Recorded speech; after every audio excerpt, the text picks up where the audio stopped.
minutes because you're busy. Hello and happy Sunday evening from Detroit, Michigan. I'm Manny Vitale, host of My Fight Our War. And along with me is, of course, OG. Hi, And guys. I hope you guys are having a good weekend.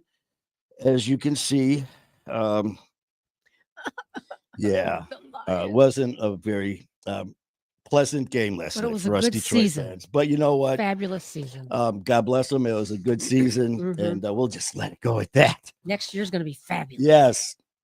But I hope you guys had a great weekend. We're a little chilly here, but you know 7 what? It's degrees. just another day. We opened our eyes. It's a good day. Yes. And we are very blessed to have our next guest is going to be coming on, and that's Johnny Weirich from Chicago, who is a fellow biker. I saw the bikes. I saw that. It's like, man, he's got to come on. We're going to be talking Harleys. We're going to be talking all this stuff. We're going to talk about kicking addiction's ass and all these things. So I'm really looking forward to hearing Johnny's story. So without further ado, man, let's pop him on. Johnny. What's up, guys? How are you, brother? I'm good. I'm good. Yeah, I heard you just talking about your Lions there a minute ago. Trust me, I'm a Bears fan, bro. Diehard. We're from Chicago over here. So the only thing I can say is that we finally beat the Packers. That was like our Super Bowl. Yes.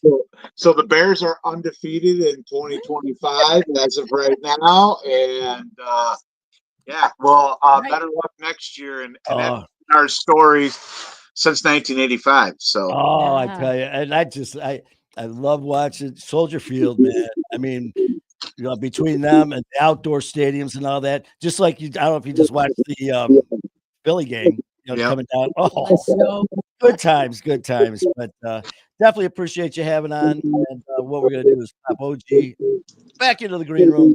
Bye. And again, like I said, I know you're coming at us from the Windy City, and really do appreciate you coming on, man. And, it's definitely 4 degrees here right now, negative 50 with the wind chill, and I mean I'm definitely done with this free trial time for being in Alaska for sure.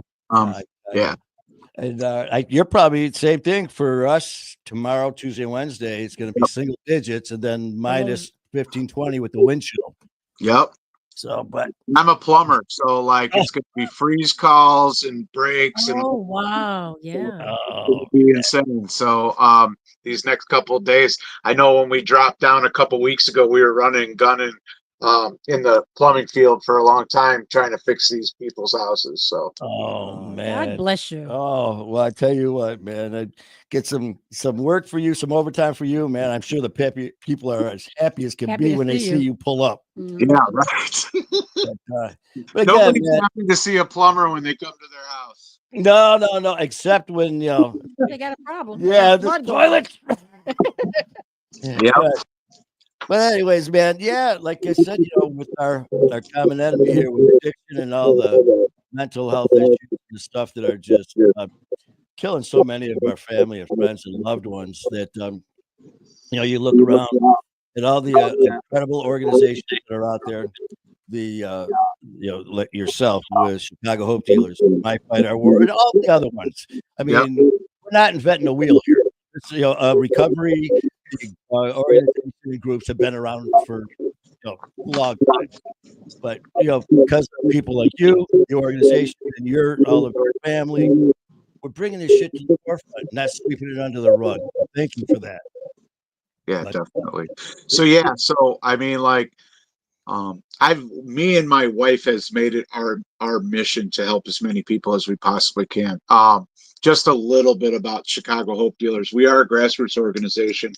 We just actually celebrated 7 years of being around. So, as far as our organization goes, we're currently placing about 300 people a month into treatment right now.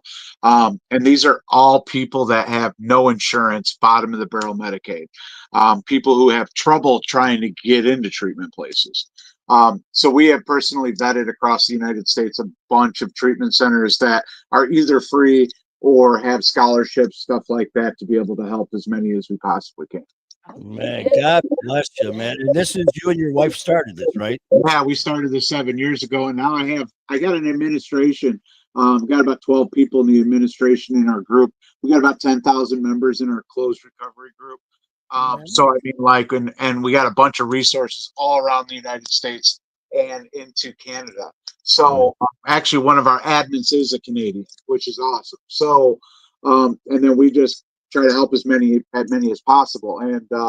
And we are also kind of on the same level as you guys are. It's like every person's recovery is different. I mean, whatever program or whatever route they want to go, whether that be like, Celebrate Recovery, NA, AA, CA, Smart Recovery, Rebel Recovery, whatever they decide, it's fine. Because I mean, I know that just because it works for me doesn't mean it's going to work for you, right? So I want to make sure that we just want people to heal and get better, man, and find a way out of active addiction and alcoholism. So I mean, like, we also really work on like mental health, because along with addiction, a big part of it is mental health. Definitely goes hand in hand. That is awesome, and I love your whole philosophy about it, which we talked a little bit before going on.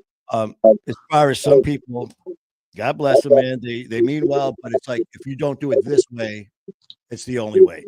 And like you just said, no, it's what works for you. Yep. And I mean, that's fantastic that you started this 7 years ago, but obviously there's got to be a reason why this happened, and there's an issue with addiction and issues that you went through.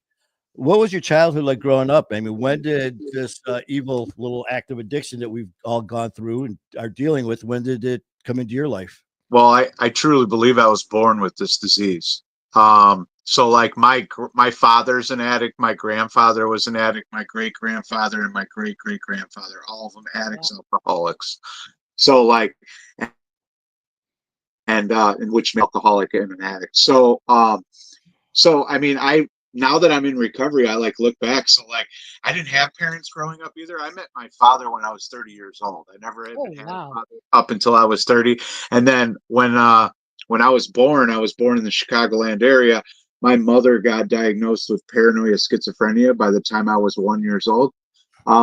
And she got sent to the Elgin Mental Institute. It's the Illinois State Mental Institute, where she was there for my whole life until she died in 2001. So I ended up going into foster care. I always felt like I didn't belong. I always felt like I didn't fit in. I have a lot of abandonment issues, stuff like that. I skipped around from the ages of, like, let's say 2 until 11 to over 30 recovered, or 30 different foster homes. And then, I look back now, like when I was 6 years old, I remember this. I was at one of the foster homes, and I stole the bottle of Flintstone vitamins from the foster family, and I ate the whole entire bottle.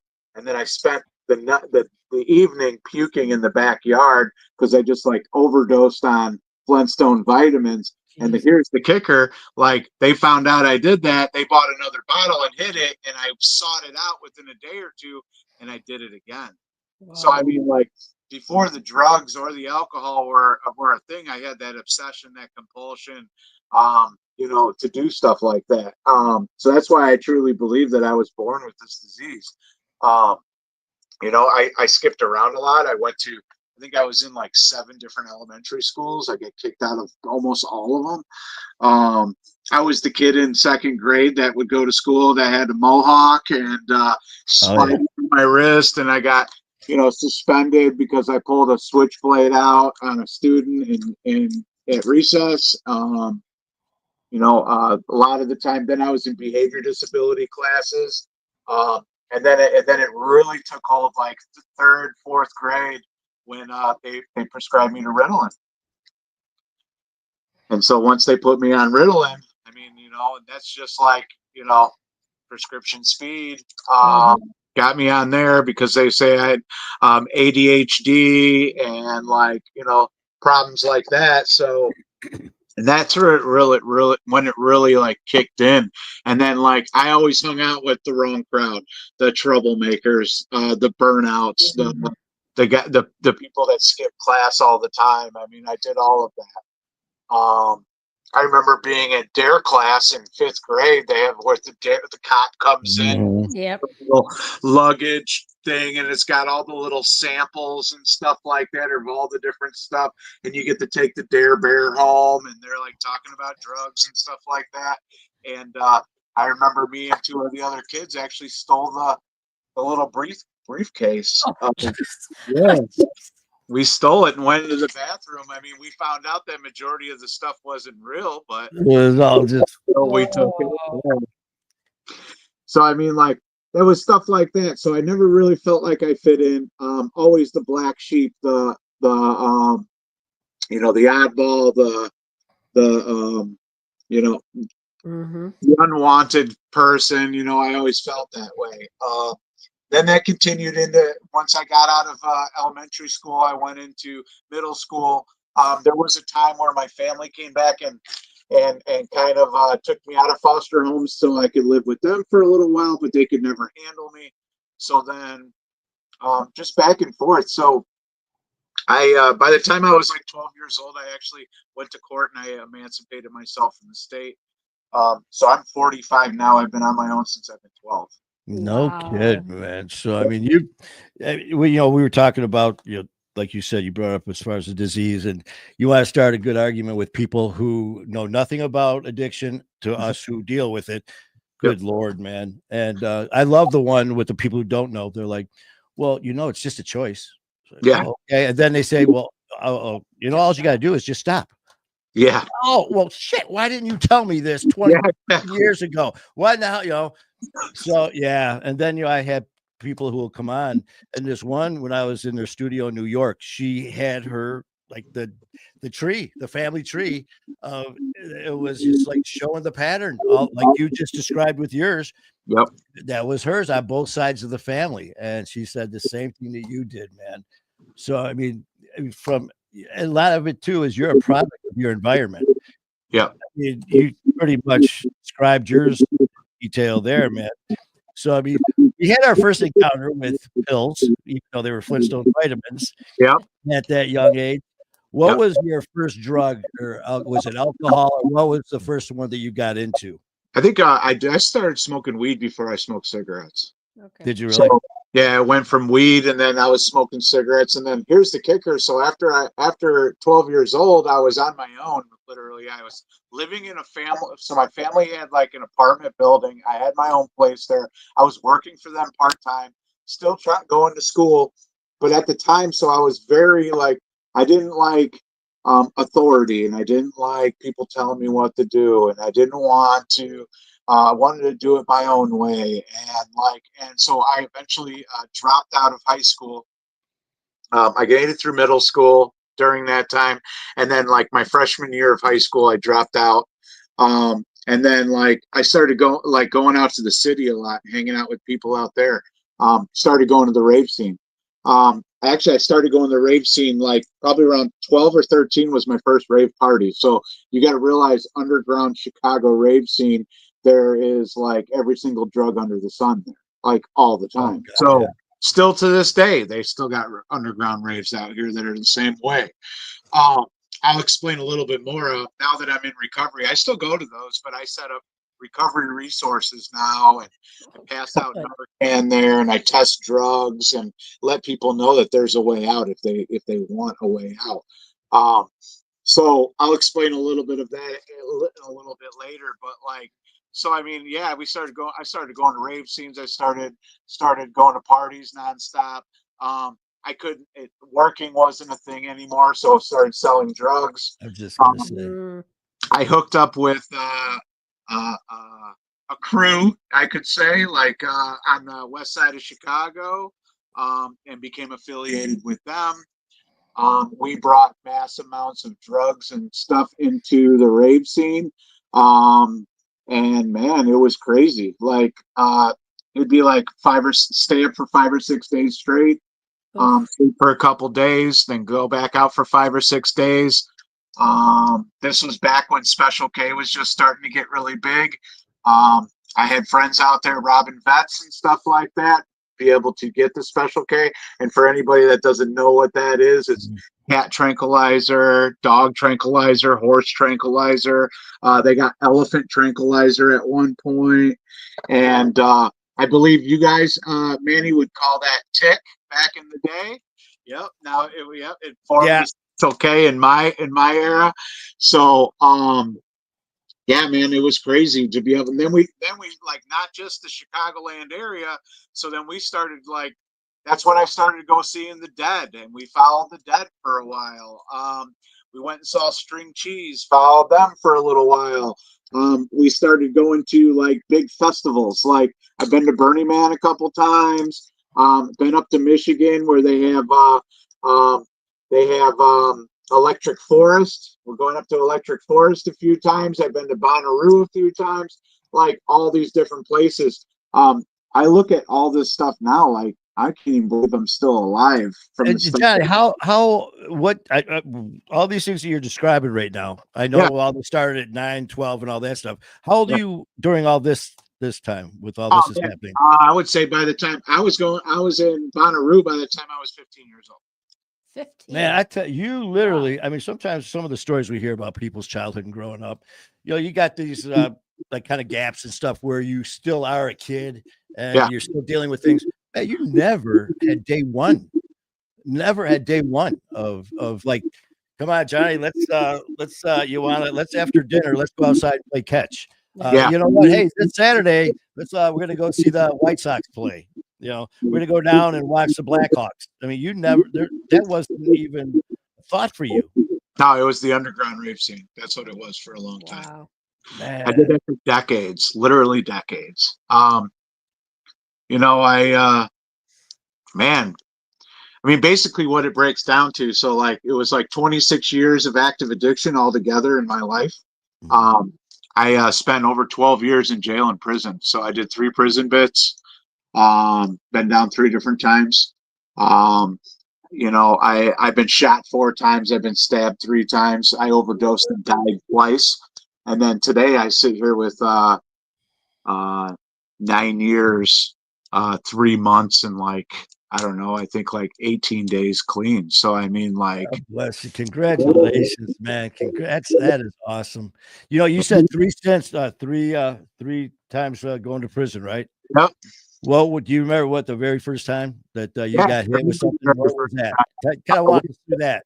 Well, it was crazy. So like I went to Westville, Indiana. That was my first time. So I ended up leaving the Chicagoland area and chased a girl. I not chased a girl, met a girl out in Indiana, right on the border, like Hammond area.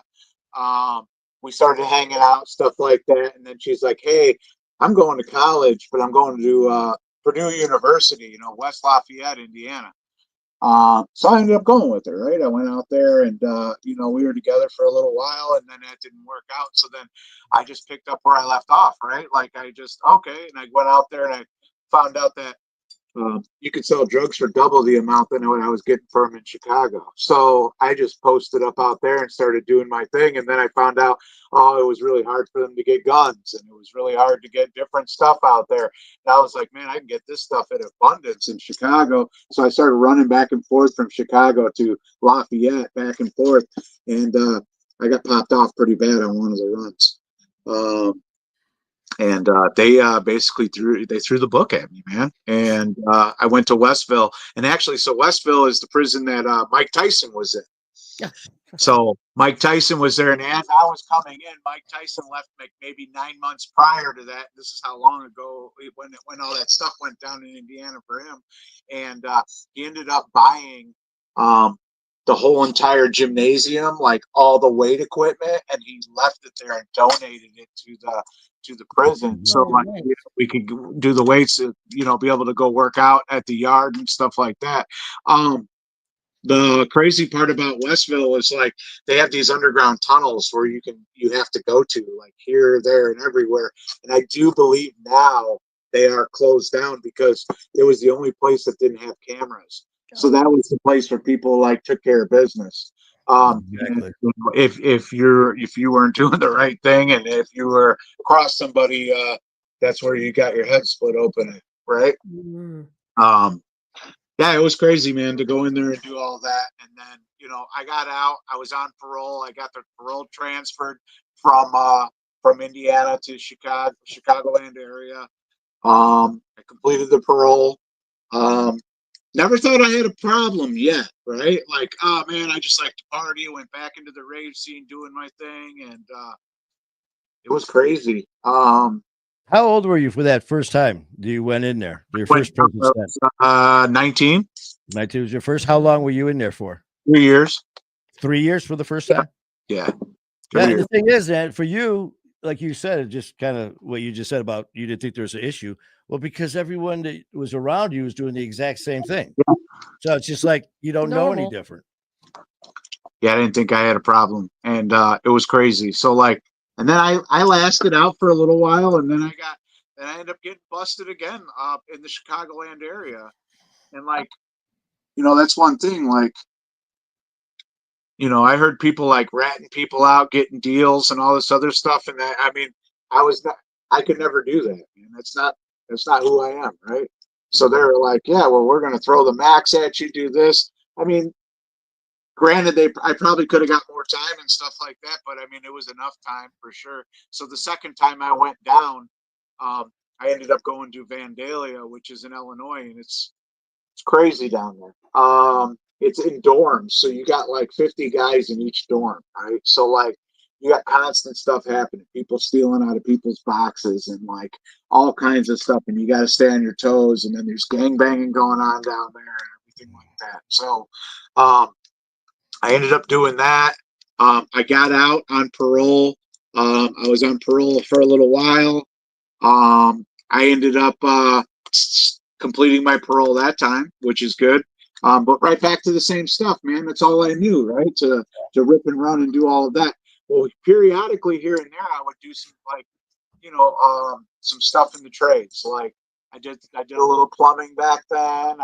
I did some well drilling with my family for a little while, but it would never last because I was more addicted to the lifestyle than anything. So I would get these paychecks for 40 hours a week, and I would be like, man, I could make that in an hour selling drugs in a rave. You know what I mean? Like, Mm-hmm. it's crazy. And I mean, and it took a long time. I mean, even after the drugs and alcohol, um, where I wasn't using anymore, it's the lifestyle that really stuck with me. Um, but then I started, I'll get to that in a minute though. But being in recovery and around the right kind of people that are explaining stuff to you and giving you suggestions, I was able to change how I thought about that. Because there's a thing called clean but living dirty, and that's basically that's a trap that you really don't want to get into, right? And I learned a lot about that when I came into recovery. Um, so then let's see here. I was still ripping and running, doing my thing. And then the last time I went down, um, I got caught again. I got caught with a bunch of all kinds of stuff. They ended up giving me 6 more years. I went down this time. I went to a medium max penitentiary. You're out 3 hours a day. You're locked down 21 hours a day. Good Oh, God, wow. man. Yeah. And this was your third stint, right?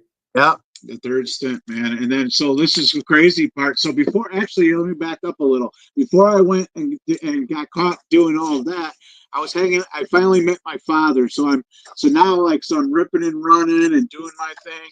And I find myself at a homeless shelter. I'm selling some drugs at the homeless shelter. I am just trying to make it. I just broke up with a girlfriend. So like the girlfriend kept the place. I'm out on the street ripping and running. I'm sleeping on people's couches, just trying to make it. And I went to this homeless shelter to sell some drugs. And while I was there, I ran into my dad's wife, just like out of nowhere. I heard that he was around that area. So I kind of just asked around to a few people, and they like pointed me to the direction of her.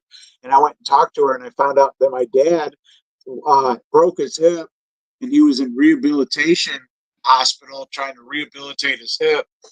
I met my dad when he was 60 years old. We're 30 years apart. So I was 30, he was 60. And so I called him up on the phone. He was super happy to hear from me. And he was getting ready to get out of that rehabilitation and go to a hotel because they were staying at that homeless shelter.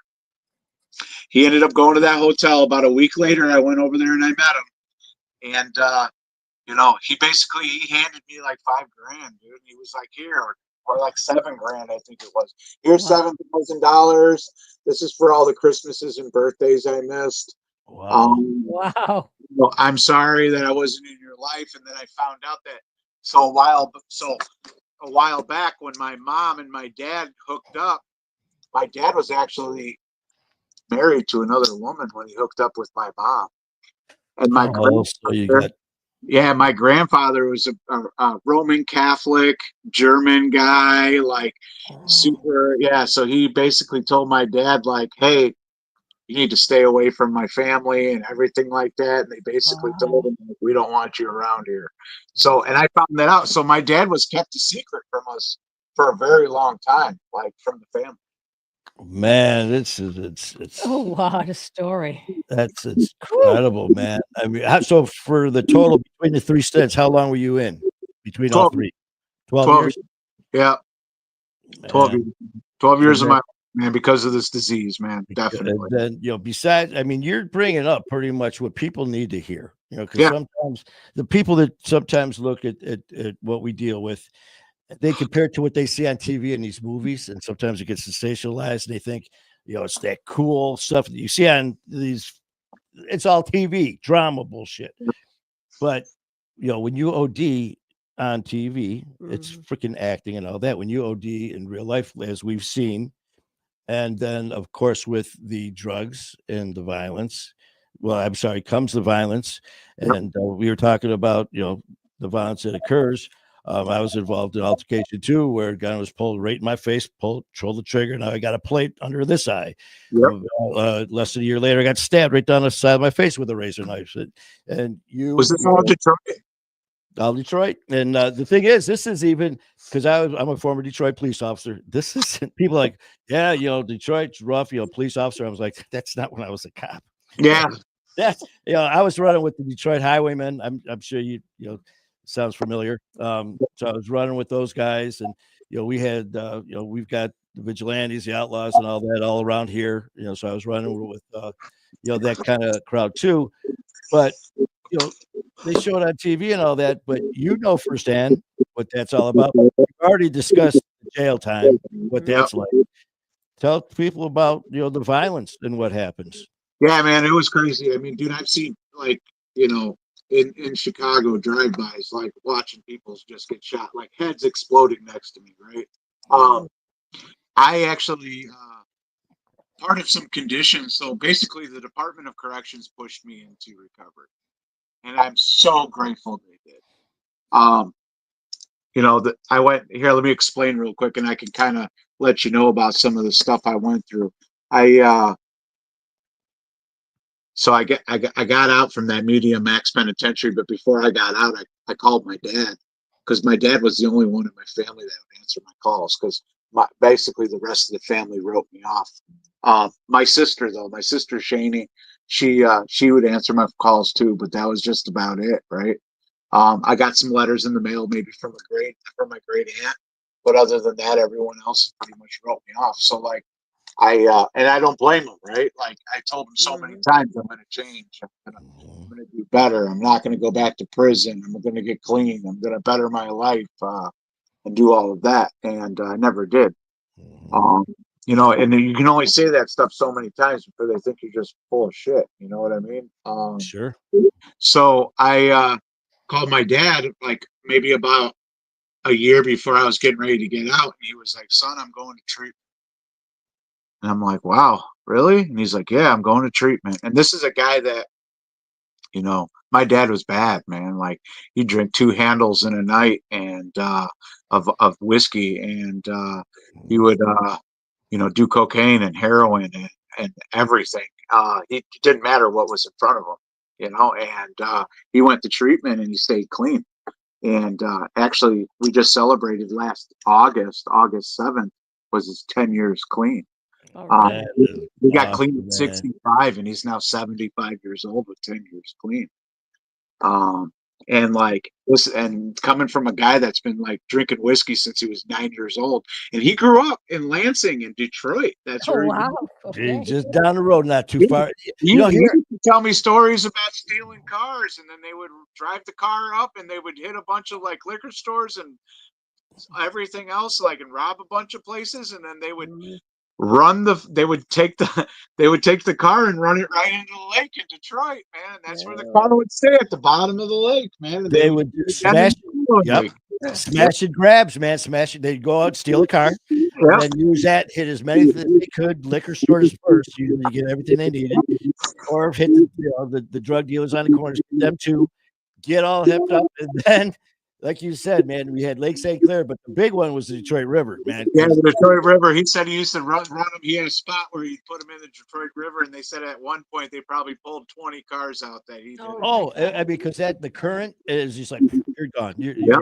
But yeah, that was it. But here's your dad. It's just hearing you say how the family, you know, he's the only one that really was there. And Yeah. here's someone that you didn't even see till he was 60, and Yeah, your right. sister as well. But Yeah. and here someone who's been used under the influence and all that for 60 years, man. Yep. And so you hear some people say, "Well, it's too late for them." Mm-mm. No, It's never too it's late, never man. too late. Mm-mm. No, So and I like to share that about my dad, because like it shows, doesn't matter how young you are, how old you are, doesn't matter where you come from, what kind of background you got or whatever, anybody can do it. It just depends on how bad do you want it, right? exactly, Yeah. exactly. And you know what, Johnny, too, about the family thing. Um, like I always said, man, until like for me, I had to own it. And by that, I had to own my problems, and I had to own it and admit to it to myself, not to anyone else. But until like I tell people now, man, until you own it, whatever it is, drugs, heroin, drugs, alcohol, whatever it is until you own it, it owns you.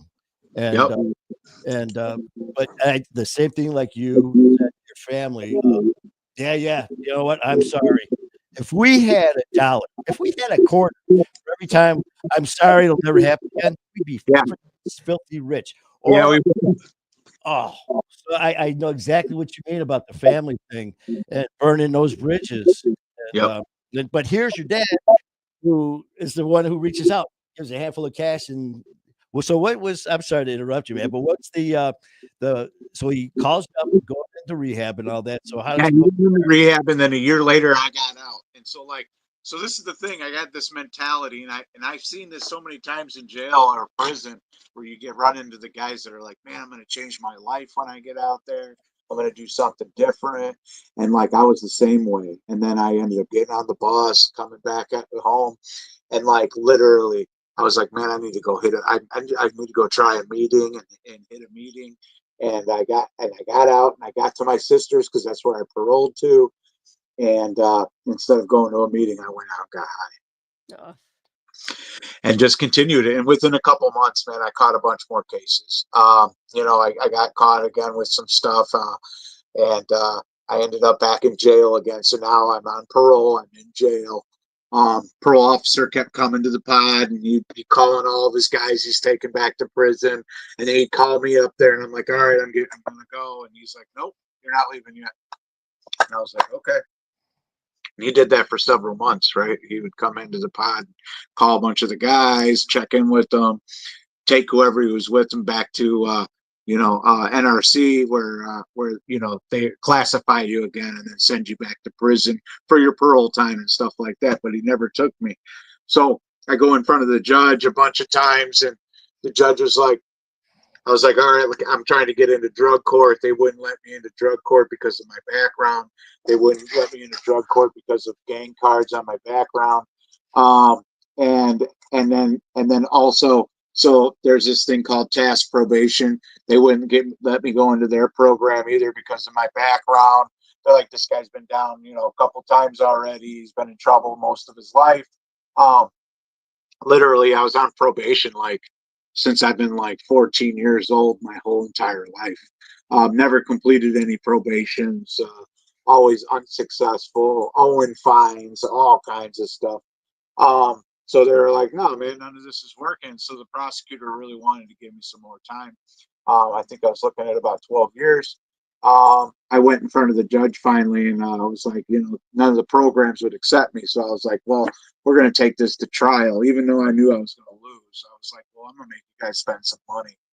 If we're going to, let's go to trial. And then the judge stopped everything, and he was like, wait a minute, you're not going to trial. He goes, this is what I'm going to offer you. I'm going to give you a last chance program. And he goes, this is the thing. He goes, the last two individuals that gave this program, they both failed it because they both overdosed and died on this program. So, but you got to follow everything, all the stipulations to the T. So I'm gonna put you out on, it's like double probation. So then I would have to see my probation officer every week. I was on parole, so I was on probation, parole. They sent me to treatment from jail. So I show up at treatment and I have nothing. I got the clothes that I wore in. I don't have any money. I don't have any cigarettes. Didn't really have anything. I was happy to be out. But no, man, I got into that treatment program, and I really paid attention, and I actually like participated. And the crazy thing is after 2 weeks of being in there, I'm on Medicaid insurance, and my Medicaid decided to pull the insurance out of there. So now I'm sitting there with 2 weeks in the program in the treatment center. It's a 28-day program, but if I don't complete the 28-day program, then I go back to jail and they could send me to prison, right? Because that'd be considered failed. So I go in there and I talk to the guy that runs the program, and he said, your insurance pulled their insurance out, so they're no longer funding your stay here, but we're going to go ahead and let you stay for 2 weeks. Wow. The program out.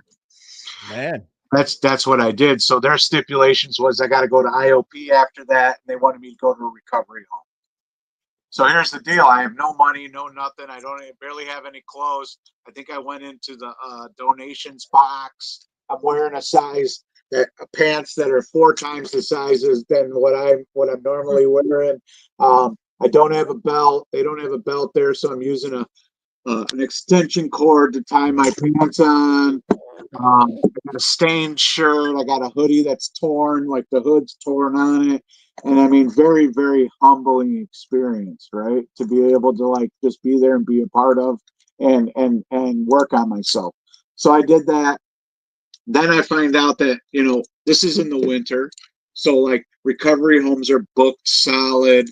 Everyone wants to get into a recovery home. That's kind of with treatment and recovery homes. In the middle of dead of winter in the Chicagoland area, everyone wants to go to treatment. Everyone wants to be in a recovery home because it's not nice outside. Mm-hmm. Now, once spring hits, then it's just like open beds everywhere. Yeah, exactly.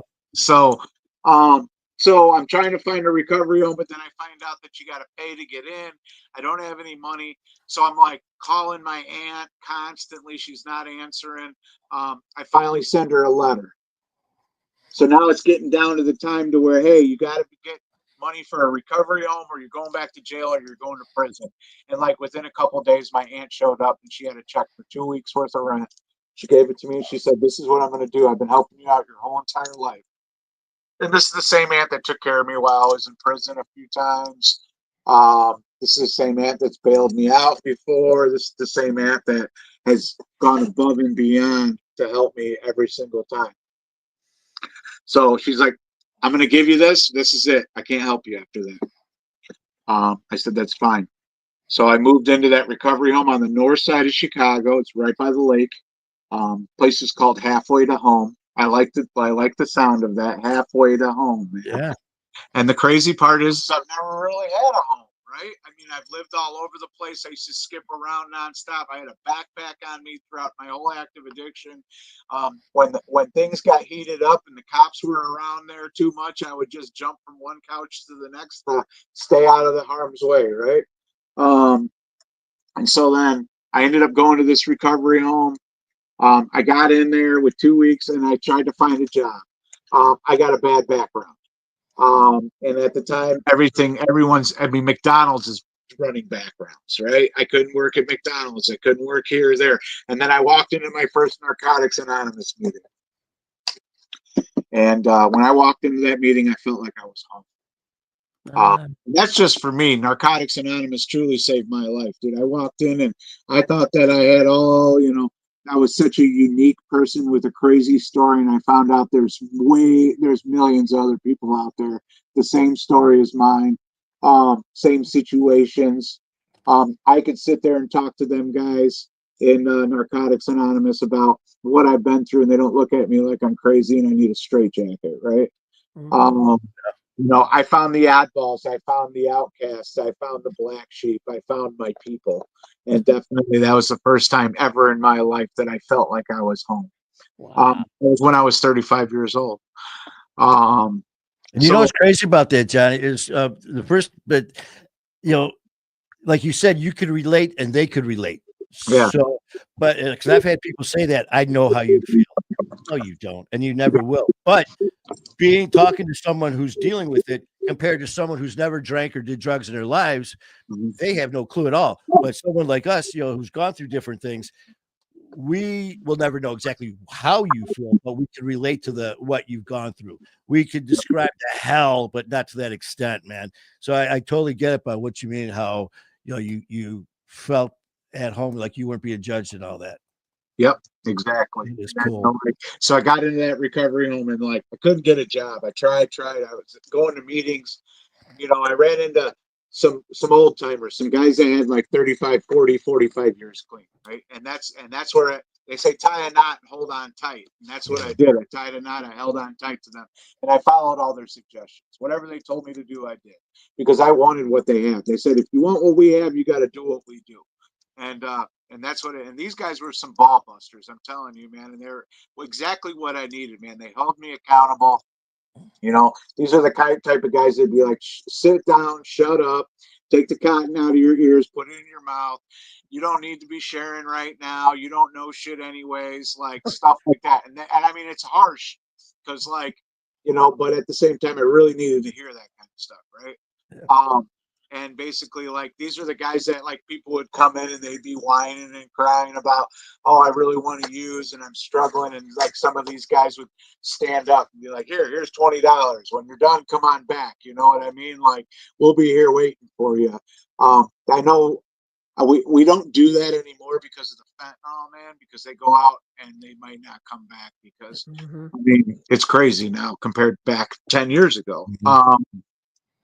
But like, that's what I needed to hear. So they told me, what you need to do is you need to do 90 meetings in 90 days. And I was like, damn, that's a lot of meetings, man. And they're like, well, dude, you don't even have a job right now, do you? What are you You got doing? something better to do? Yeah, exactly. So I started doing my 90 meetings in 90 days. They're like, you need to find a sponsor. And I was like, well, how do I find a sponsor? And they explained to me, they're like, hey, you can interview your sponsor. You can find out if what's the work schedule like, right? Like, does your sponsor work the same schedule as you or opposite schedule? Does your sponsor have a sponsor and his working steps? Does your sponsor have sponsees? Is there room for you? Like, is he going to be able to like work with you? Because does he have too many sponsees? Stuff like that. So I found a cool sponsor.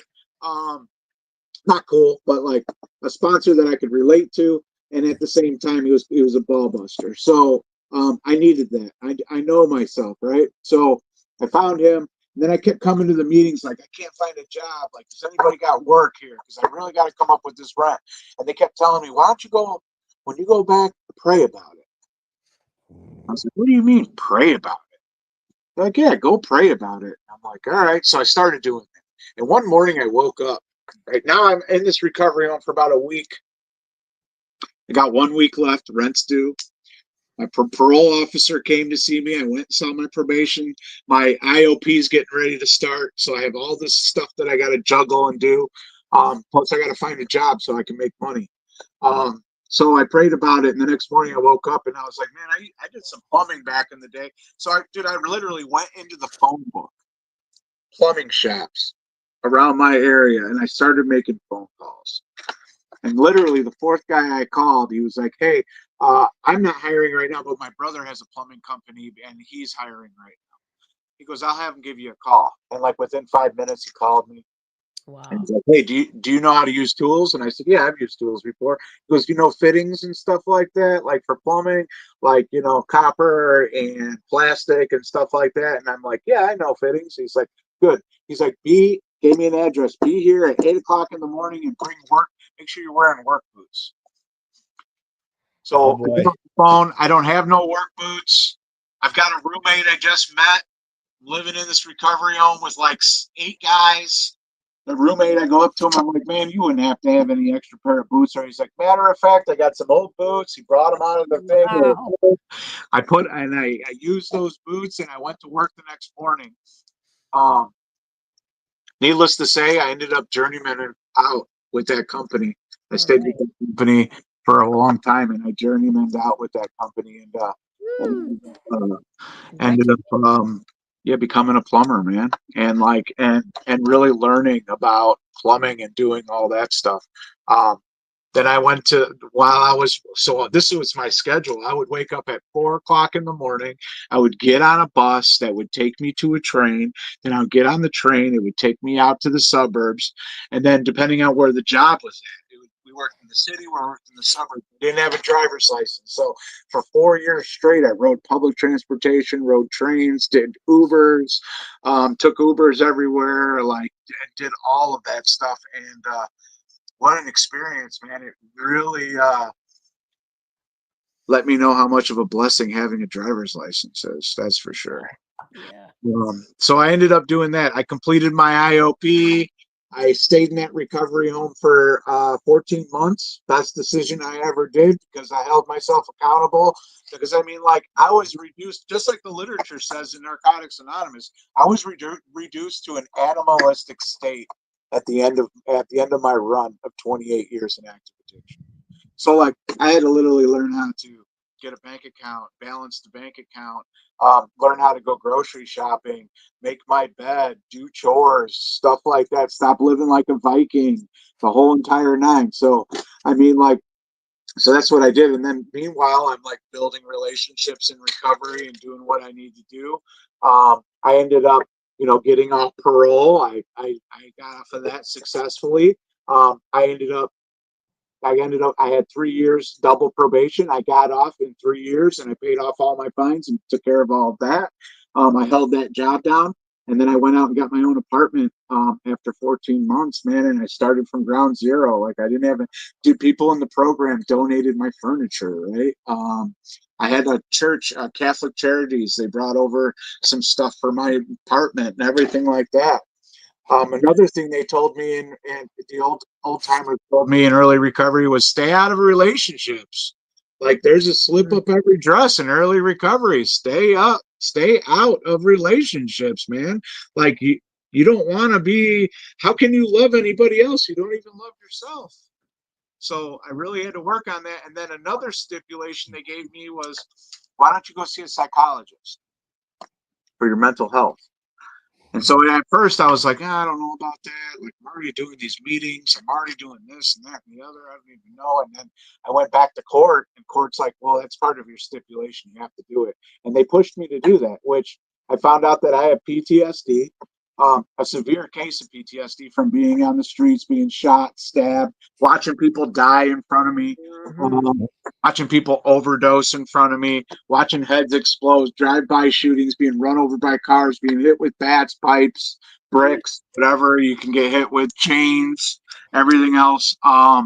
So I have some severe PTSD. I did some treatment for 2 years with that psychologist. It's called EMDR.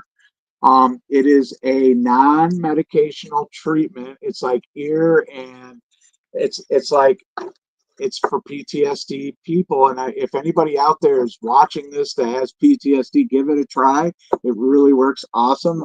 You find a safe place. You actually have to relive all of your experiences and over again. And while you're reliving them, you're like really like getting in touch with it and healing from it, which did help me big time.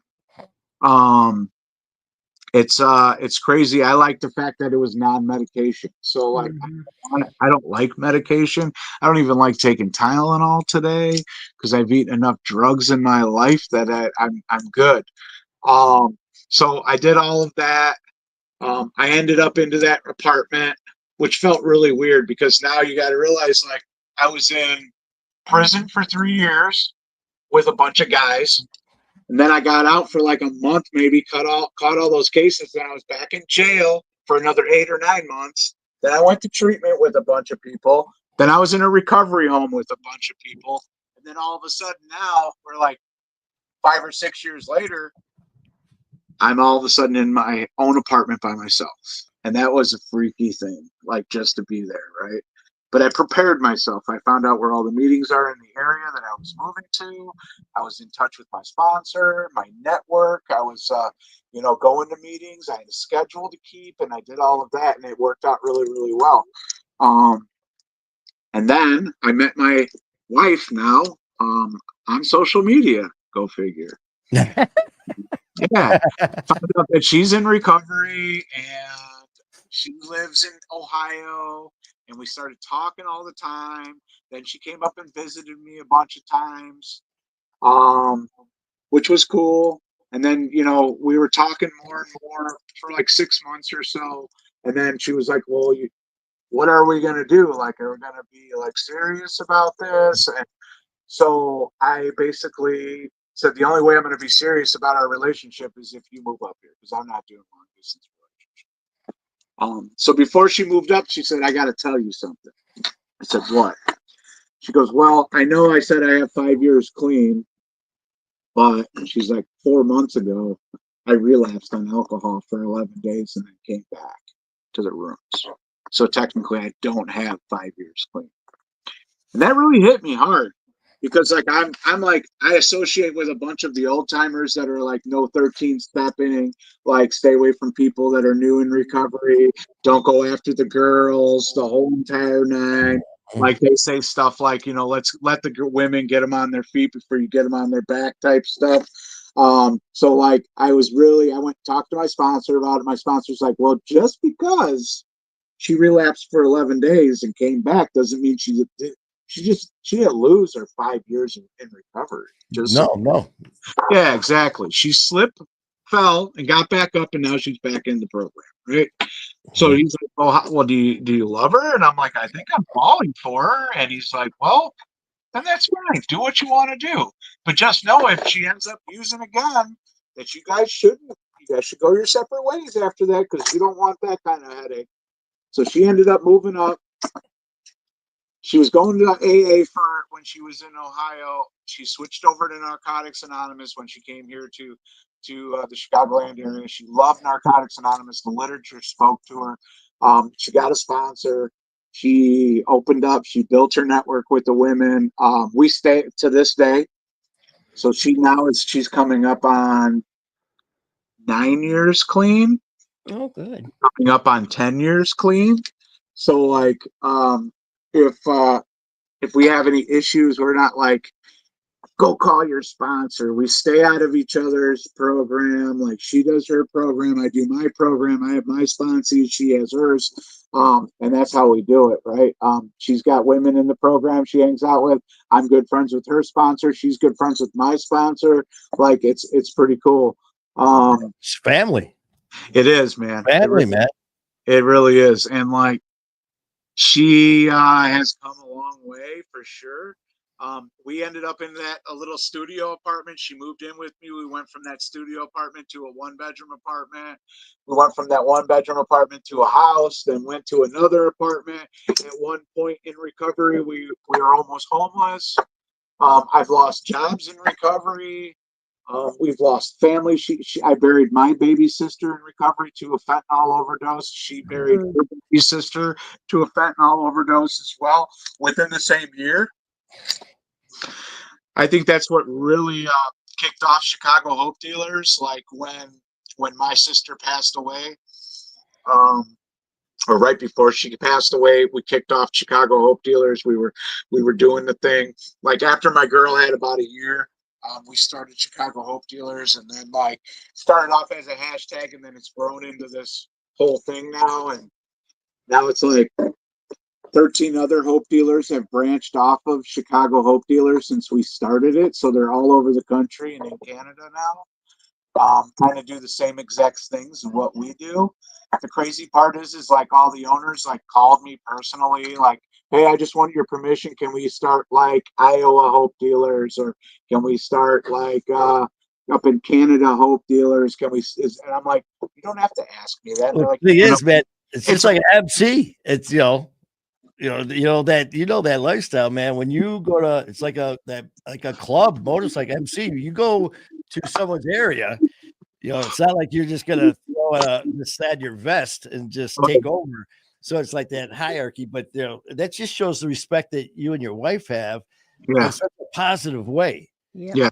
That is so freaking cool, man. Yeah, man, it's crazy. Like we've been through a lot of different stuff. Just July, me and Myra got married. Hey, congratulations, Yeah, man. thank you. So we've been married now 6 months.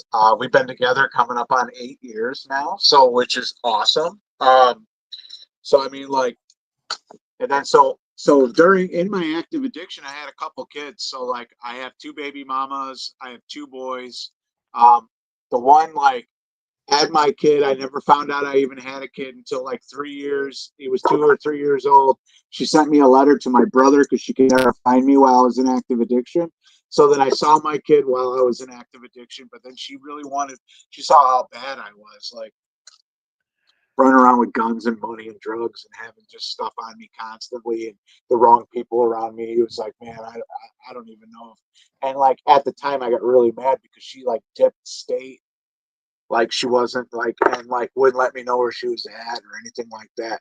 And I had a lot of resentment against her for doing that. But now in recovery, now that I'm in recovery, I'm like, I don't blame her, dude. Like, man, like I was a monster. Like my dad always says, he's old school. He's like, you were wide open, son. That's what he called me, wide open. Yep. And And I know exactly what you're talking about. I know yeah, what you yep, mean. wide open. So but no, now I'm in recovery. So my son came into my life when he was 17. He's 23 years old now. We did find out he's an addict. Um, just like his dad, just like his grandfather. He had some clean time. Now he's back and forth. He's actually in jail right now. Owes court fines and he can't pay the court fines and he's living on his own. And I had to kick him out of the house a couple years ago because he was living with us for a while, but like he would, he was smoking weed and drinking and thinking he could stay out all night, not get a job, and all this other stuff. And I wasn't tolerating. I go, this is a house of recovery, man. You can't stay here. So I had to give him some tough love. Oh, it had to be hard, man. Ooh. Yeah, man, it is what it is. I mean, like, I have another son. He's 15. He lives like the next town over from me. He comes to visit periodically. He likes motorcycles. He can't wait to get one when he turns 18. That's what he's Boy. doing. Yeah. He has an electric bike right now that goes like 45 miles an hour. Yeah. Rocking the helmet, everything. He's cruising. He's got his bike, his gloves on, and everything. He loves it. Are Trying there to, any issues with yeah. that? He's like, man, I don't want to go get my driver's license. He's like, I don't want to drive. I just want to ride. I was like, you got to get your driver's license first before you can get your motorcycle license. So, Yeah. yeah. So I got him. He's going to be doing that, which is cool. So Myra has 3 children as well. And I'm not going to tell a lot of her story, but, she didn't have custody of her kids for over 12 years. And after her kids turned 18, both of her daughters, they moved up here and moved in with us. So now she's got them. Both daughters moved out. One's getting ready to move back in. I consider them my bonus daughters. I treat them like I'm their dad, dude. Like, I love them to death, man. I try to help them as much as possible and give them some best advice that I possibly can. Myra says that I'm too blunt and too upfront about stuff. I kind of like. She says you're brutally honest, which and I mean that's kind of the way I am. I mean I hit people right between their eyes. That's the way I am. So I have 14 sponsees right now that are all working steps. These are guys that I'm mentoring. I think I got a guy that's got 7 years clean. I got a guy that's about ready to celebrate 5 years clean. I got another sponsee next week celebrating 3 years clean. And then I got sponsees from 3 years down that are all working steps doing their thing. I think the guy that has the less clean time out of all of them just celebrated 90 days. So Awesome. That yep, is definitely. great. Man. I work with all these guys. Yeah, man, it's an incredible thing. I believe in H&I, which is hospitals and institutions. I do a lot of speaking in treatment centers, detox centers, schools. I've gone to schools. I've done the schools, and then I've been on the recovery speaking circuit now for the last 6 years, where we travel everywhere. I mean, we go to Colorado, we go to Washington, we go to Indiana, we go to North Carolina, South Carolina, Alabama, Florida. I mean, we're all over the place. Now, not to mention, me and my wife are in ARM, which is Association of Recovering Motorcyclists. We're the largest recovery motorcycle organization in the world. We have chapters all over the world. And actually, I'm coming up on my 3 years of being a full patch holder, coming up in next month. And you get this patch called, it's 100% clean and sober. That's so I get to ride motorcycles, go to recovery events, and basically what ARM does is like we raise money for different organizations around the United States, man, and around the world, right? We carry the message of recovery. It's a lot of guys that are in AA, a lot of guys that are in NA, a lot of guys that are in Celebrate Recovery. Man, I mean, we basically, this is how we go. Like, right? We gotta put our recovery first. Recovery comes first. Then with recovery, God is second. God said, because you can't have God if you're not in recovery, because like if you're out in active addiction, you're spiritually dead, right? And then comes family, right? Family's next, then work, then ARM. That's how it goes. That's how it goes down. And like as something's out of whack or wonky in my life, I gotta look at those aspects like, is everything in order? Is recovery there? My God of my understanding, which I call Jesus Christ, is next. And then after that comes family. Family's got to be taken care of, then work, then ARM, if it's all in that order. Now, if one gets out of order, then my life becomes unmanageable. And I got to really check that out, man, and see what's going on, right? That's just a great way to check yourself. Man, for you to be held responsible and to hold yourself responsible. Yeah. And there's no excuses because No. you check yourself. That's great, man. It's accountability. That's what it is. That's accountability. It's owning it. I mean, I tell you, man, you guys are doing some incredible things. I mean, you are such a testament of, what is to what was and what can be. And, the whole thing about, oh, well, it's too late, never too late. We all know that. But, I mean, it's just incredible, man, the stuff you're doing. Do you guys ever come to Detroit at all? Oh, yeah. I'm coming up there here in like 2 weeks. Where are you going to be? I'm going to be at the Alano Club on the west side, man. They're having the spaghetti dinner. The ARM spaghetti dinner is going to be over there on the west side at the Alano Club. I can send you the flyer if you want. If you want to stop on in and say what's up to these guys. I was just going to say, man, why don't you let me know when let me know when you're in the Detroit area. Yeah. So we can get some stuff going for you and have you talk to some people, man, because definitely need to. So what I'm going to do is I'm coming up on the Friday that weekend. I believe it's the weekend of the 8th. And I'm going to go up there on a Friday. I got a bunch of friends in Michigan. I ride up there probably 5 or 6 times a year, man, on my bike and stuff like that during riding season. And I'm going to come up there in a car because it's probably going to be balls cold. Yeah. So I'm gonna ride up there, and then I stop in Indiana on the way because I got friends right there by the border of Indiana, Michigan border. And then I'm gonna come up there, and then I'm gonna come and go to the spaghetti dinner, and then from there, then I'm on my way back down. I stop around like Battle Creek. Okay.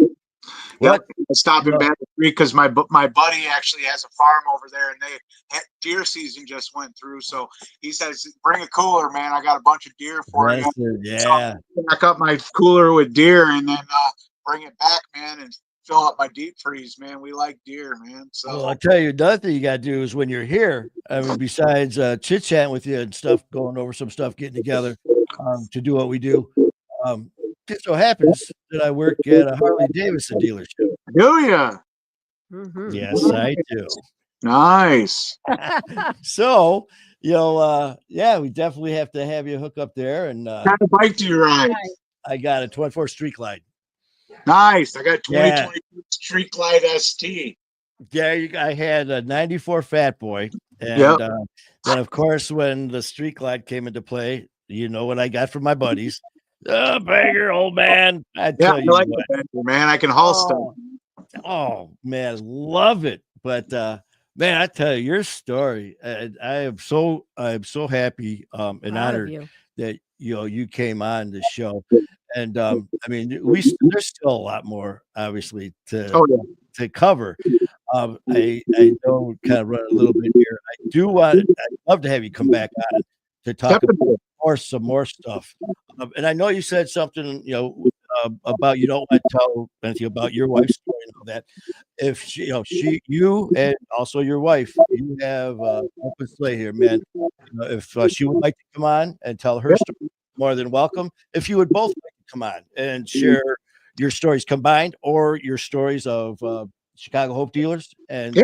things like that, I'd love to help in any way as far as promote some of your stuff as well. Absolutely. Yeah, definitely. Like right now, though, like so in the last year and a half, it's been really bad. So Myra, my wife, she got diagnosed with fibromyalgia. So Oh, she's got a lot of health stuff going on, and it's really played a part on her kidneys and her liver and stuff like that. And because of active addiction and everything like that, stuff has caught up to her.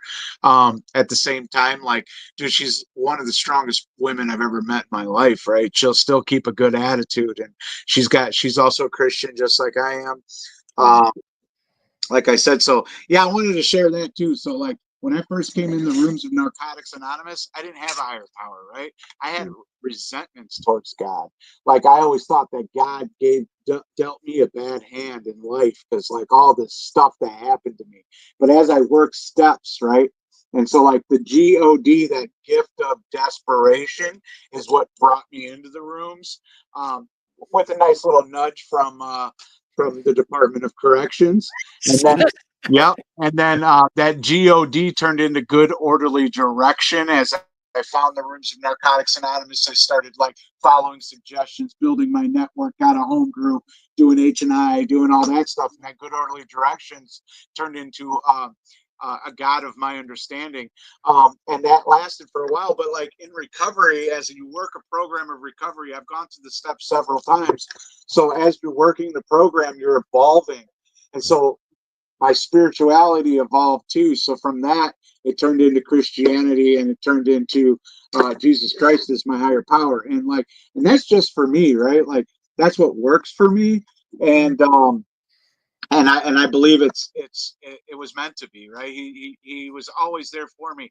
I believe that God has always been there for me, getting me through all this stuff because there's a higher purpose in my life. I believe every person on this planet has a purpose, and a lot of people are just really confused about, especially people in active addiction, about their purpose. oh Um, yeah.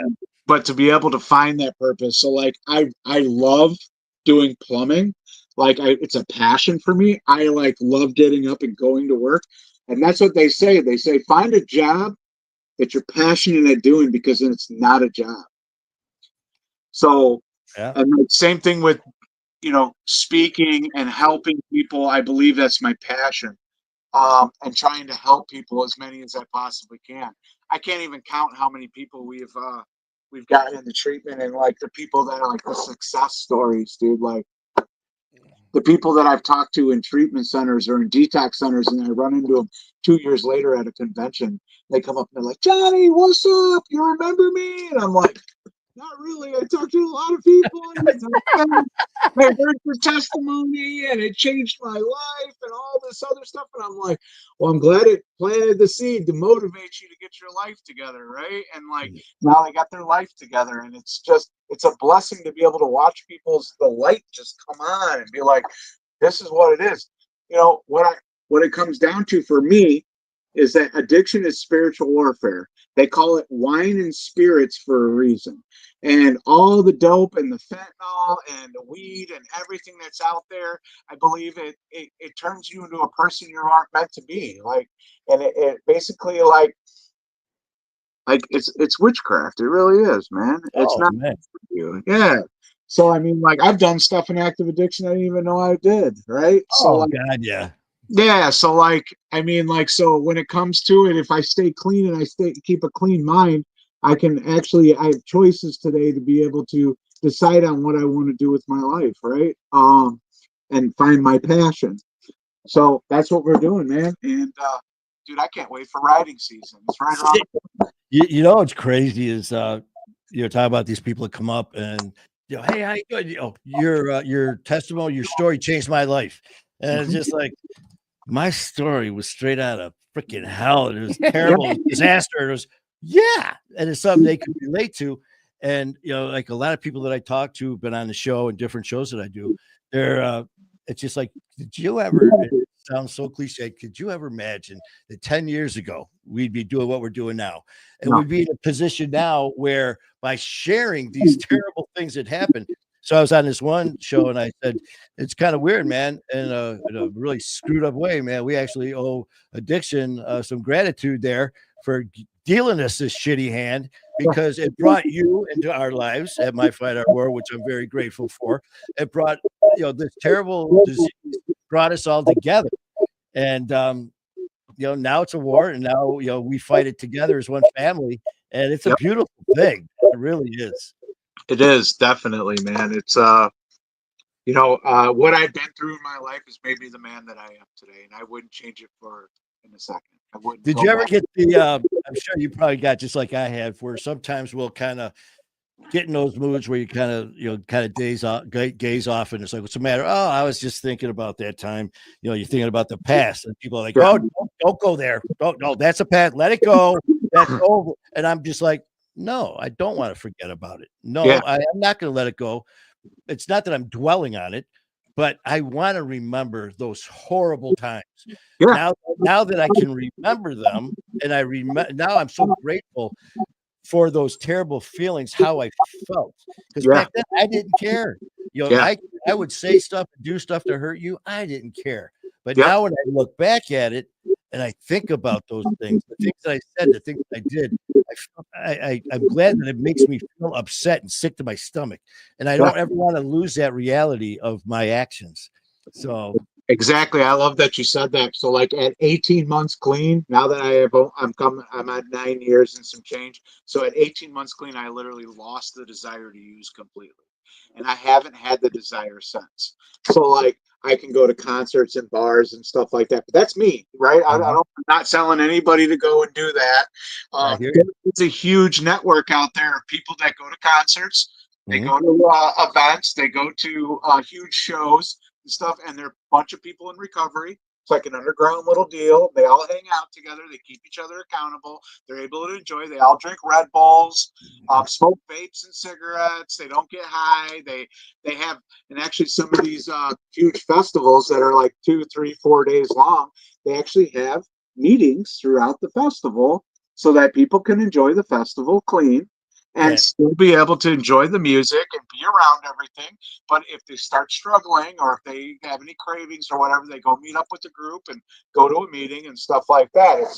It's a pretty cool thing, man. It really is. And it's funny you say that. Not funny, but when I'm going to be next week on the 27th of January is going to be my 5 years of sobriety. 5 years. 5 years, man. And I also was in my story. I'm not going to get into all things, but January, it's also 5 years ago when I was in the hospital and they came into my room and the doctor said, you've got less than 6 weeks to live. Hospice is taking over your care. You've been in here 30 days. I coded twice. I was in ICU for 15. And that's because of complete organ failure.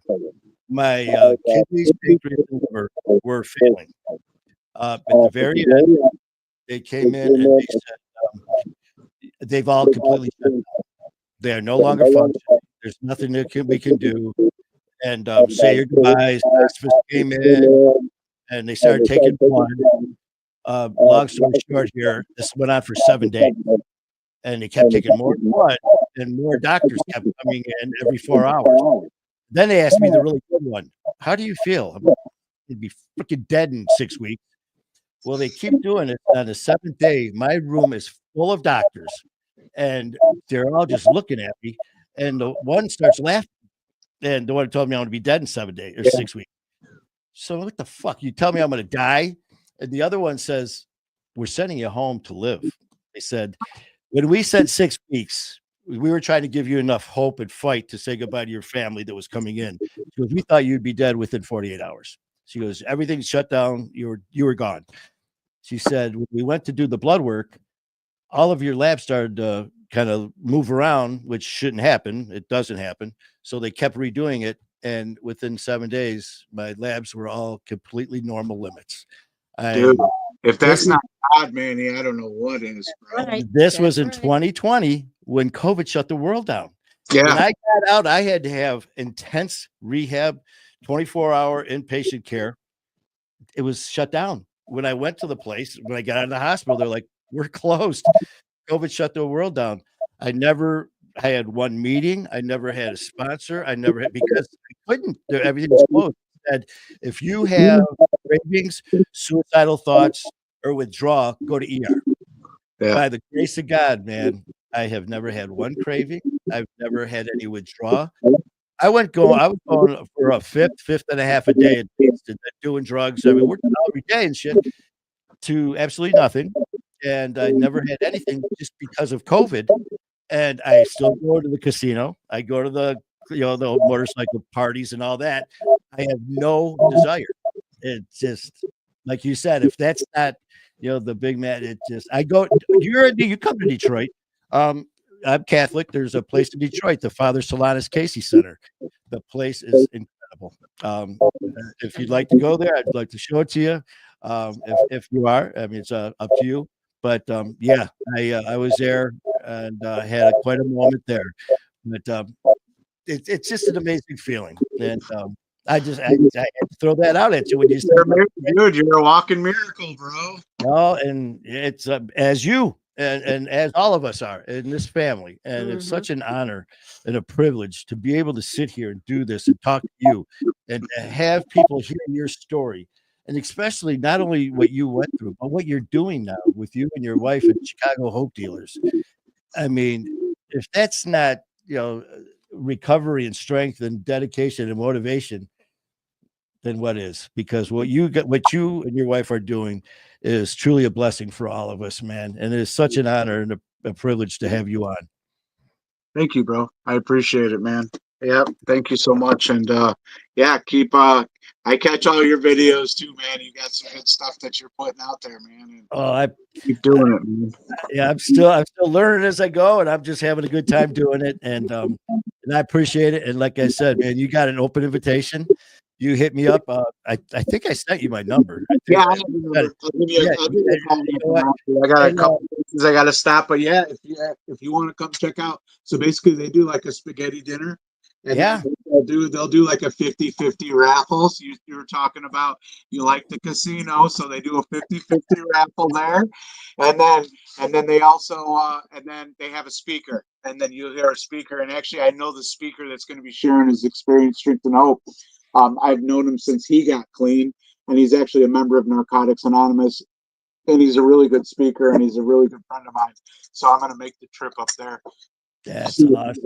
Support him, definitely. Yeah, well, I tell you what, man, you got my number. Hit me up anytime. Give me a call. Give me a text. And I'm off work for the next 3 months. I'm having my next this coming Thursday. I'm having my shoulder replaced again, so I'm going to be off work for the next 3 months. So, but I go live all the time. I mean, I will pop on here 2-3 times a day.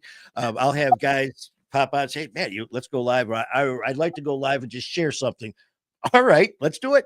So if you ever got something going on and, give me a hit, hit me up and I'll send a link out, or we'll just do Facebook Live and just let it rip. Definitely. That sounds good, man. That sounds good. Thanks for having me on. Well, I tell you what, brother, before we head out, man, why don't you give a shout out to people where do they go to find you, to find your organization?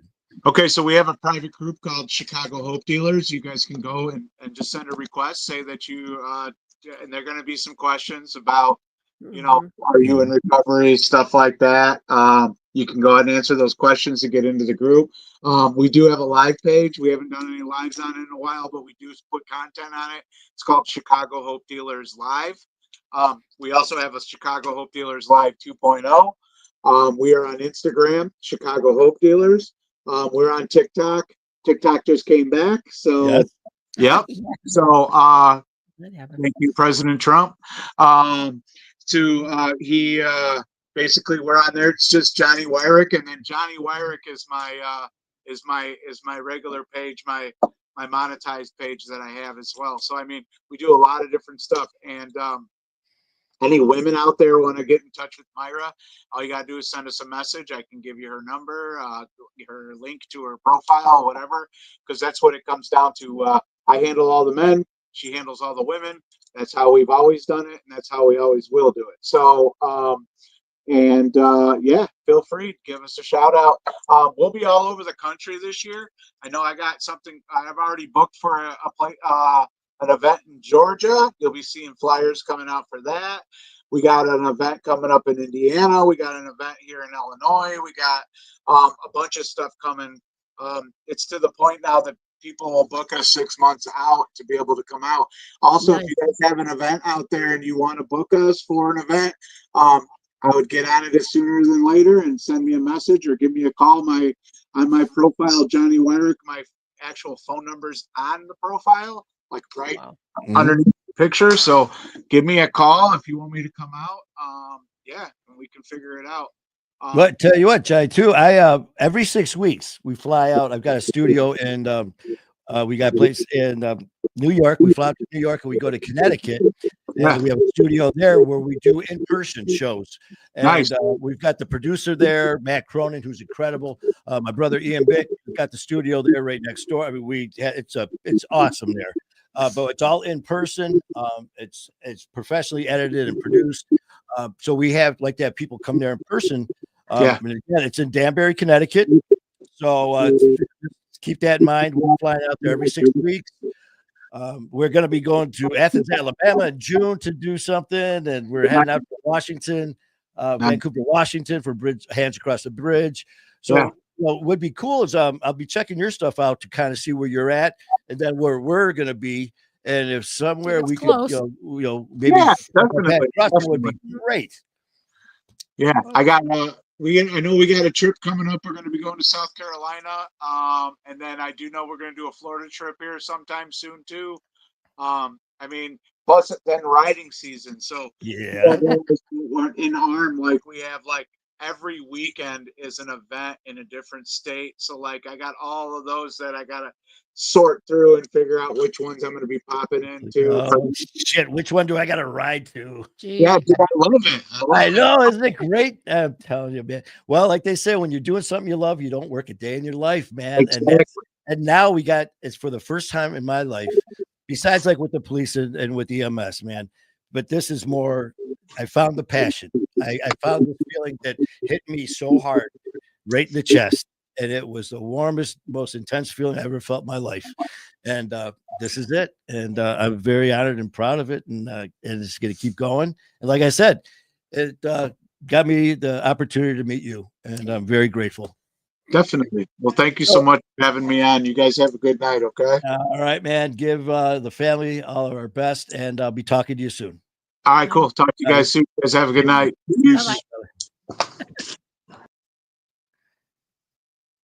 Okay. Man, I tell you, what you know story. what? And to everybody on, we were not ignoring you at all. I was talking to them. Yep, I know. I told you to take care of everything, but we were just looking. Of course, like with Matt Traver, Traver. I'm sorry. As far as hooking up and and Johnny and everyone else, Danny.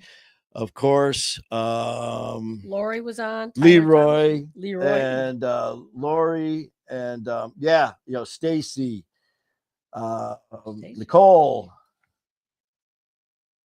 Everybody. It's just when so many. It's so.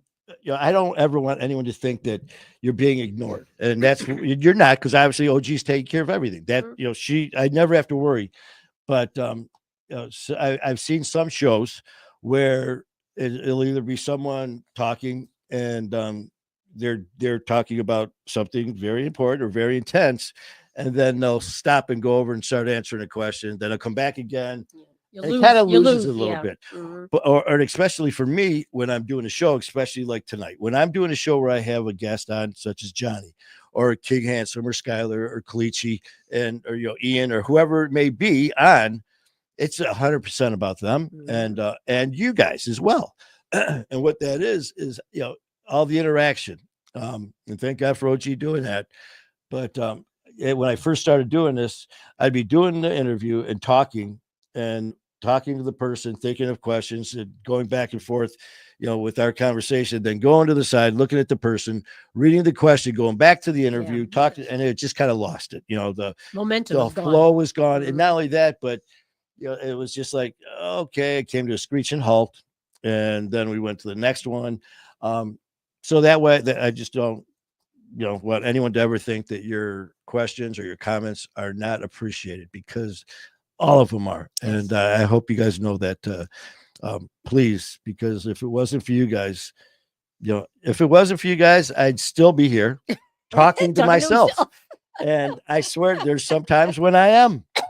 And you know what? I'm good with that, because I know that sometimes someone's going to go back and see that I was live and maybe happen to push that button and watch again. So, but really, I appreciate that. And man, what a great show, Johnny, and hearing his story.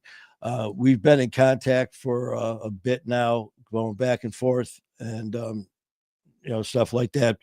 But being able to actually talk to him and all that, it's just, once you think you got it bad, and I'm not saying what you do, it's not saying it isn't bad. Anything that, obviously we're all in here for a reason. And especially when he was talking about his dad. Here it is, the guy's 60 years old and decides to get clean. And I've heard people before say, well, it's too late for them. It's never too late. I don't care. I mean, too late because of your age, too late because of your physical condition, emotional condition. No, man, it's never too late. And it seems sometimes hopeless, and I get it. I lived it. But there's always hope. The only time that there's no hope is when you give up and quit. True. And you quit trying. Just like I had someone ask me about failing. I said, you'll never fail unless you give up, unless you quit. Then yes, you will fail. You are guaranteed to fail if you quit and give up on yourself. Yes, you will fail, and you probably will die. I mean, you're either going to end up in jail or dead. And neither one is good. Neither one is good. And I don't want to see anyone in either one. Between the two, I'd rather see your ass locked up and with the possibility of, getting help down the line than the other. But you've buried too many people. I cannot even count how many body bags and people, over the years. And no, you don't get used to it. No, you don't get, I mean, like Johnny said, getting numb to it. It does affect you differently, but you never, just like I saw this thing, you never get over it. You go through it. You never get over it. You just go through it. And yeah, I know exactly how that feels. And but I seriously thank you to everybody. There was let's see, Nicole there's a lot of, I feel it. I don't even know if anyone's still here.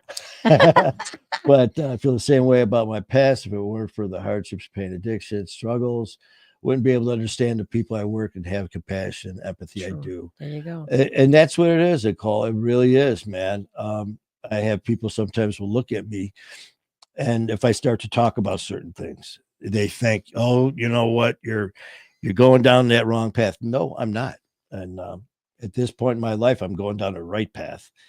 And I was thinking it was Skylar that I was talking. I think it was Skylar, my brother Skylar Ray. We were doing a show and talking about where he was, where I was, just not, hey, oh yeah, well, look what I did. Look what not comparing, our horror stories, but just discussing them. And it's just like, just imagining, where we were, where we are.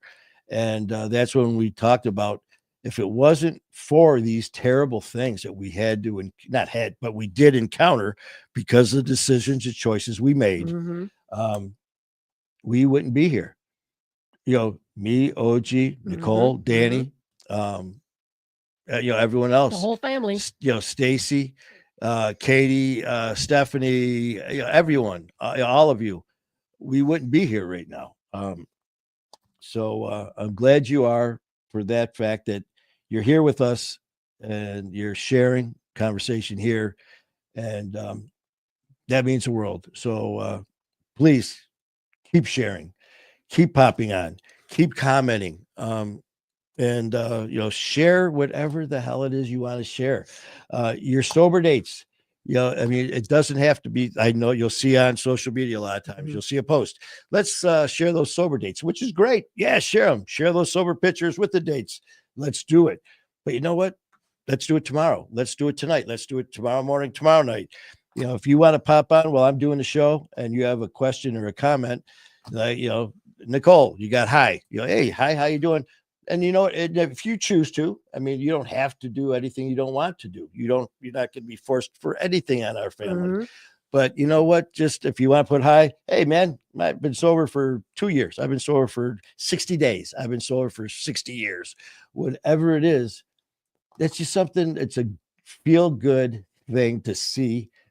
And someone else that maybe posted right after you may be struggling a little bit. And maybe just seeing your high.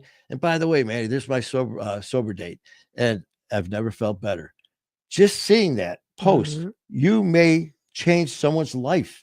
You may stop someone from wanting to use. You may stop someone from using. So from now on, and I think what I'm going to do with every show that we start, I'm just going to say, hey, man, post anything that you want that makes you happy. If you want to post your sobriety date, if you want to post your birth date, if you want to post your anniversary, well, if it's going to make you happy, your divorce date, which celebrate different things. Might Everybody, even be more happy. Yeah. So for some, yeah. whatever it is that makes you happy. Like for me, you guys know me. I will pop on for any reasons. Like, let's see, cookies and milk. I'm going to have cookies and milk. Let's go live real quick first. It doesn't matter. For me, if I get good news or something comes up during the day, it's like, it hits me. It's like really is a feel good something for me. A lot of times I'm grabbing this and you'll see Manny Vitale's live and I share it with you guys because it made me feel good. I mean, it may not, you might be like, but by just sharing good news, it's contagious. You share your good news now, whether that means, hey, you know what? Our little girl said her first word. Our little boy just took his first dump in the toilet. He's potty trained, and our puppy is potty trained. Yay. He went and peed outside instead of on my shoe. Anything like that, as silly as it sounds, and again, as I've said before, is what's the use of being sober if you can't be silly as hell, happy as hell, and enjoy being sober? Two people, Dan Gibson, Dan.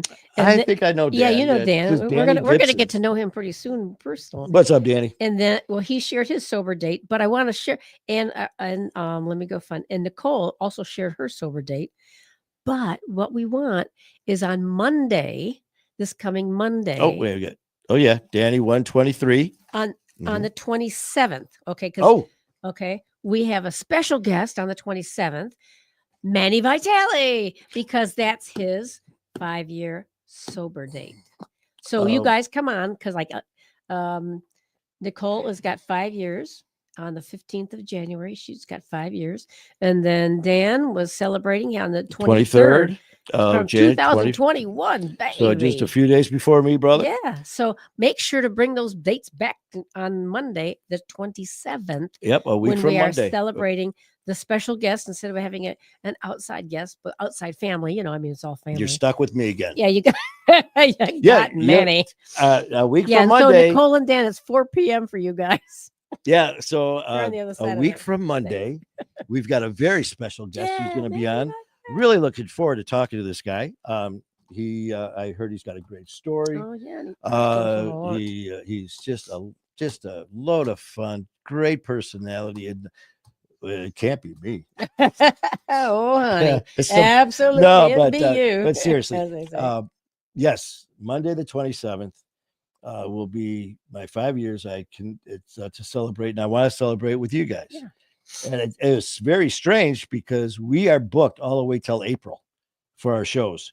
What happened, it was just kind of strange because when we were going through the dates and we said something about the 27th, we were talking about my shoulder, my surgery this Thursday, and we were talking about something, and I go, well, the show on Monday. She's like, oh, we don't have anyone. I'm like, oh, well, the 27th. So now we do. So that'll be the date. Everyone's I want to share their sober dates, share some stories. Come on. Just share some. It's going to be a sober party. It's going to be, bring your coffee, tea, your Arnold Palmer, your water. Yeah. Let's just have a good time. Share some uplifting stories. Yes. Oh, you know what? And probably some dad jokes too. I'm sure we're going to have some silly dad jokes going on. So be prepared for that. We're looking for new ones. Yeah. Bring new dad jokes with you. That's your assignment. Danny, I love you, brother. And Nicole, all you guys, thank you so much for being part of our family. I still can't believe that a couple days ago, last week was our 2-year anniversary here at My Fight Our War. 2 years ago on January 9th, don't hold me against this. I had this piece of paper 2 years ago, and I sat there with my pen thinking, what do I name this family that I want to create on social media, which I know nothing how to do anything, but I knew I wanted to do something. But I remember thinking I need to have a name to put down on social media. And I'm sitting there, tap my pen, and here's the paper. I wrote My Fight Our War, not having a clue why I wrote it. And I wrote it, this is it. So I wrote just like that. And I remember staring at it seemed like an hour, but it was probably just a few minutes. And I'm looking at what? My Fight Our War, My Fight Our. And also I just looked up My Fight Our War. My fight could be alcohol. Someone else's fight could be, cocaine. Someone else's could be heroin. Someone else could be an eating disorder. Someone else could be whatever it is that you are dealing with. My fight. So that's your fight. Our war is addiction, mental health issues, anything that's going on to terrorize our life is our war. My Fight Our War. I was like, man. And for some reason, like I said, it was just like that arc. And then I had that middle spot. And yes, that's a wolf. My drawing skills are as good as my speaking skills. And so I wrote that, and I'm trying to sketch this wolf because I've got a huge tattoo of a wolf on my back that I've had for over 30 plus years.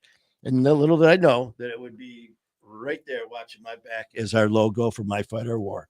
Well, underneath that, which you can see kind of underneath me here, it says, join our pack. You'll never be alone. This all happened 2 years ago, January 9th, in less than 5 minutes. The name, the whole concept, and our family here at My Fight Our War was born. And here it is 2 years later, and you guys are here, and I'm so honored and blessed to have you guys here. And here's the next 2 years, the next 20 years, the next 200 years to keep this thing rolling and helping people any way we can. That's right. So what is today again? Today's what? Today's Sunday. We normally are on Monday. Sunday. Sunday. We are not going to be doing our show tomorrow Nope. since we did it today. We have some things in the works that are happening. This is going to be a chaotic week. And again, Thursday surgery. Surgeries. But Send I'm your sure prayers. tomorrow we'll be going live again throughout the day. So you guys have a great night. Thank every one of you for being part of tonight's show with Johnny Weirich. And nice. God bless him and his wife and sending blessings to his wife. Yes, and to each and every one of you. God bless you and your families, and keep fighting a good fight.